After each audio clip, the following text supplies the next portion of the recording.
Os falsos ensinamentos da palavra, a justiça de Deus e a contaminação que há no mundo é o que a gente vai aprender hoje na aula. Bem-vindos ao canal Amor pela Palavra. E na aula de hoje a gente vai ler a segunda carta que Pedro escreveu na Bíblia, no capítulo 2. Vamos nessa!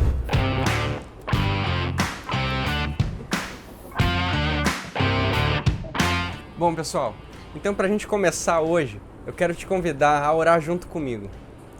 Senhor, meu Deus e Pai, a gente está aqui, Pai, pronto para dar início a essa aula. Te pedimos a iluminação, o Teu saber é conosco, Pai. Nos ajude aqui nesse estudo, nos ajude na caminhada contigo, Pai. Essa oração que eu te faço e te agradeço, meu Pai.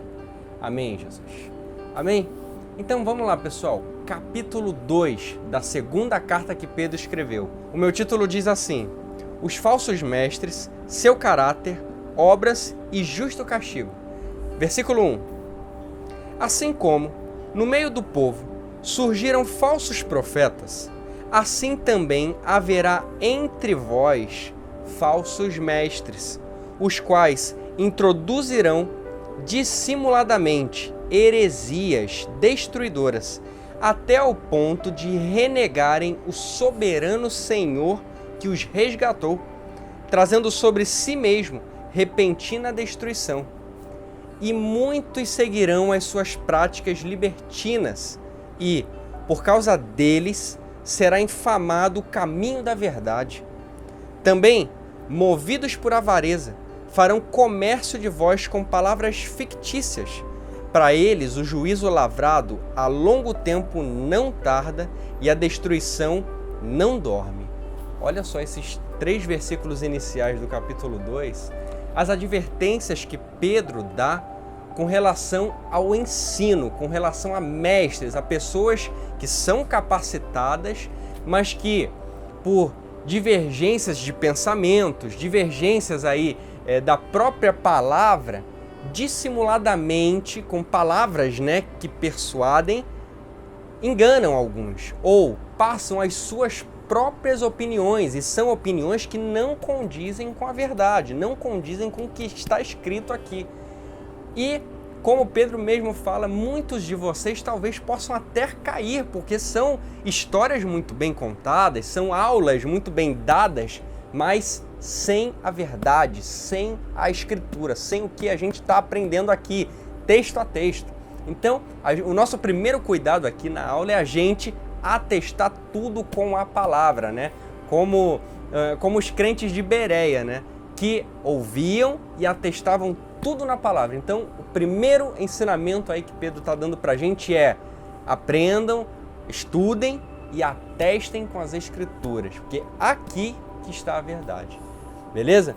Vamos lá, versículo 4. Ora, se Deus não poupou anjos quando pecaram, antes, precipitando-os no inferno, os entregou a abismos de trevas, reservando-os para o juízo. E não poupou o mundo antigo, mas preservou Noé, pregador da justiça, e mais 7 pessoas, quando fez vir o dilúvio sobre o mundo de ímpios. E reduzindo a cinzas as cidades de Sodoma e Gomorra, ordenou-as à ruína completa, tendo-as posto como exemplo a quantos venham a viver impiamente. E livrou o justo Ló, afligido pelo procedimento libertino daqueles insubordinados, porque este justo, pelo que via e ouvia quando habitava entre eles, atormentava a sua alma justa, cada dia, por causa das obras iníquas daqueles. É porque o Senhor sabe livrar da provação os piedosos e reservar, sob castigo, os injustos para o dia do juízo. Olha só o que Pedro deixa aqui pra gente, do versículo 4 ao 9, Ele ressuscita histórias antigas, desde a queda dos anjos, Aí depois vem Noé, aí depois vem a destruição de Sodoma e Gomorra, o livramento que teve Ló dessa cidade, ou seja, atestando historicamente exemplos que o Senhor nos deixou, que estão aqui na Bíblia, são histórias que estão aqui escritas, mas relembrando a todos o castigo que sobrevieram sobre cada um deles. sobre toda uma humanidade, né? Porque você viu, Jesus livrou a Noé e mais 7 pessoas. Depois, Deus livrou Ló de Sodoma e Gomorra, uma cidade que era perturbada de pessoas ali que afligiam a alma dele, né? Mas aqui Pedro está atestando historicamente com o que está escrito o castigo. O que acontece com pessoas que tendem a seguir um caminho impiedoso, um caminho de avareza, de frieza. E aqui, se você vê no 9, ele fala assim: é porque o Senhor sabe livrar da aprovação os piedosos e reservar sob castigo os injustos para o dia do juízo. O falso profeta, o falso mestre, pessoas aqui completamente avarentas e impiedosas para os justos ensinamentos do Senhor Jesus aqui na Bíblia. Beleza? Então, continuando. Versículo 10. Especialmente aqueles que, segundo a carne, andam em imundas paixões e menosprezam qualquer governo. Atrevidos, arrogantes, não temem difamar autoridades superiores, ao passo que anjos, embora maiores em força e poder, não proferem contra elas juízo infamante na presença do Senhor. Esses, todavia, como brutos irracionais, naturalmente feitos para presa e destruição, falando mal daquilo em que são ignorantes, na sua destruição também hão de ser destruídos. Olha só o que Pedro fala aqui, ó. Falando mal naquilo que são ignorantes. Muitas vezes nós somos criticados, nós sofremos aí repreensões de pessoas que não têm profundidade da Bíblia, mas um conhecimento muitas vezes superficial do que está escrito aqui, com as suas muitas opiniões, criticam, falam mal, atestam, tentam envergonhar, tentam difamar as Santas Escrituras, aquilo que está aqui, aquilo que a gente quer passar, o Evangelho, a palavra de salvação à vida das pessoas. Por isso que ele deixa esse recado aqui pra gente. Olha só, tanto anjos, que são maiores em força e em poder, não proferem essas coisas. Quanto mais humanos, né? Pessoas aí tão fracas, nós, tão fracos que somos, temos a audácia de fazer isso. Ignorantes, né? Somos ignorantes quanto a isso. Beleza? Então vamos seguir. Versículo 13.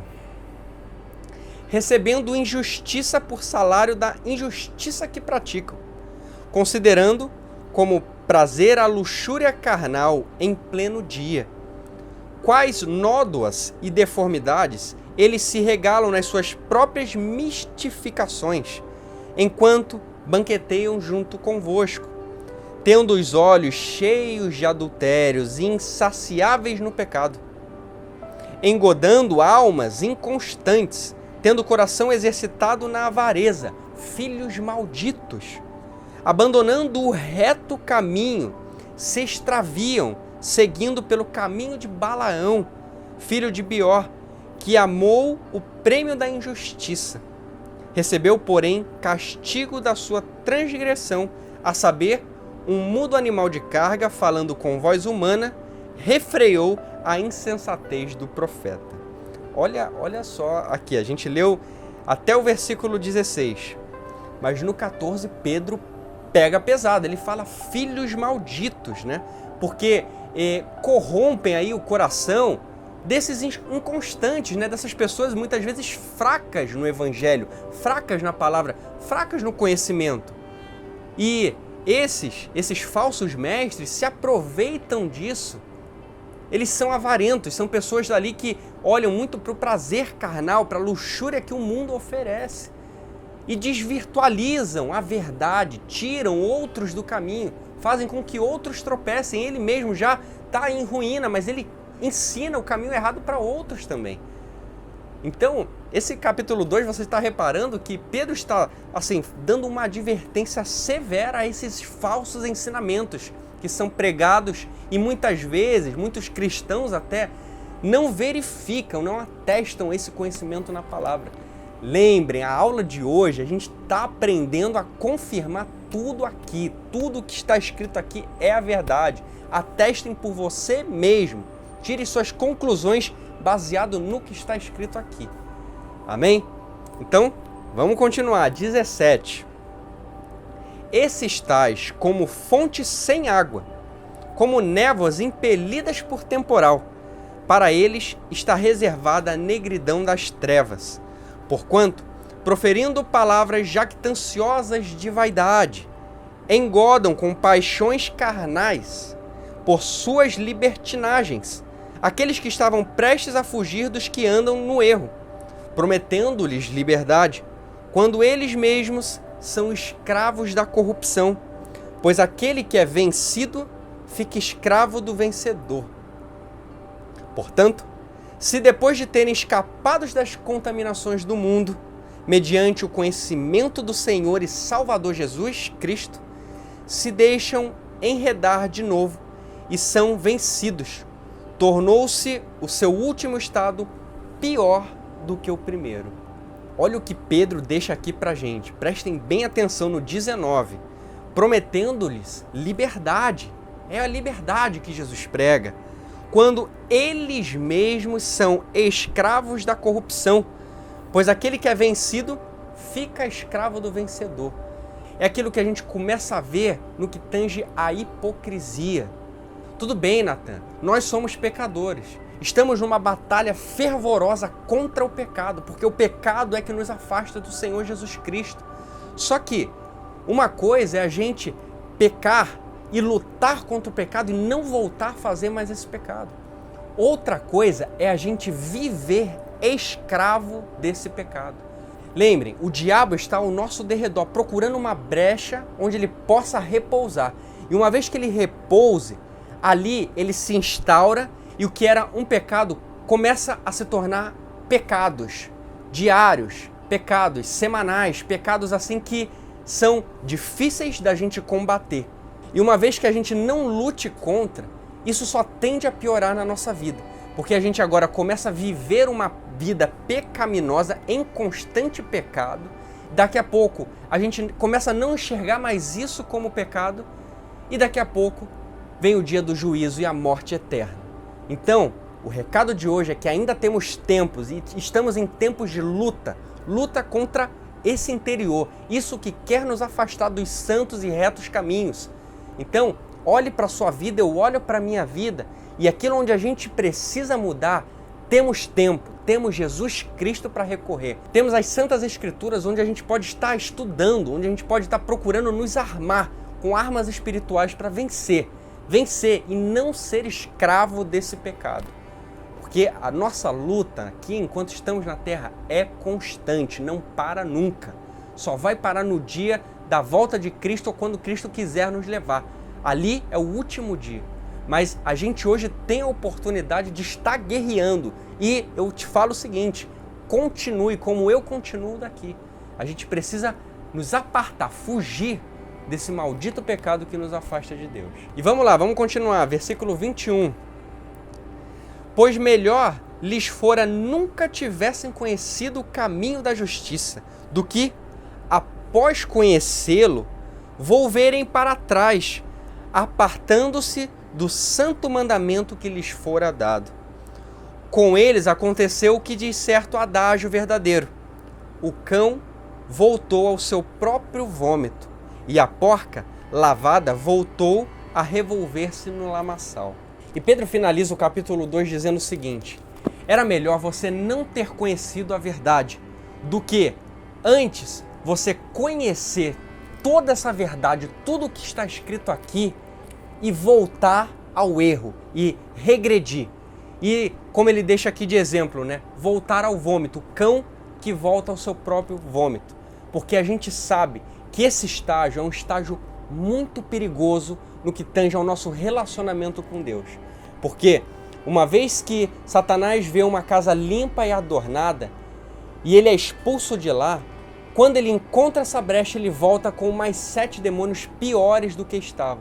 Então, essa situação de você conhecer e de você ter regredido, de você ter abdicado aí de tudo que você soube, tudo que você aprendeu, é uma situação pior, mas não é o fim. Não é o fim porque ainda vivemos, porque ainda temos a oportunidade de orar, de falar com Ele, de confessar e se arrepender dos nossos erros, das nossas falhas. Porque o Senhor Jesus Cristo disse assim: eu não te lançarei fora, se você vir até a mim. Então, hoje, entenda essa aula, entenda esse vídeo que você está assistindo como uma oportunidade de se voltar aos santos e retos caminhos do Senhor Jesus Cristo, de manter uma constância contra o pecado, uma constância na palavra de Deus. Amém? Então é esse o convite que eu quero te fazer hoje. Aí de onde você está, faça a sua oração. Confesse os seus erros ao Senhor Jesus, porque Ele é fiel e justo para nos perdoar. Ele é o único e suficiente Salvador da nossa vida.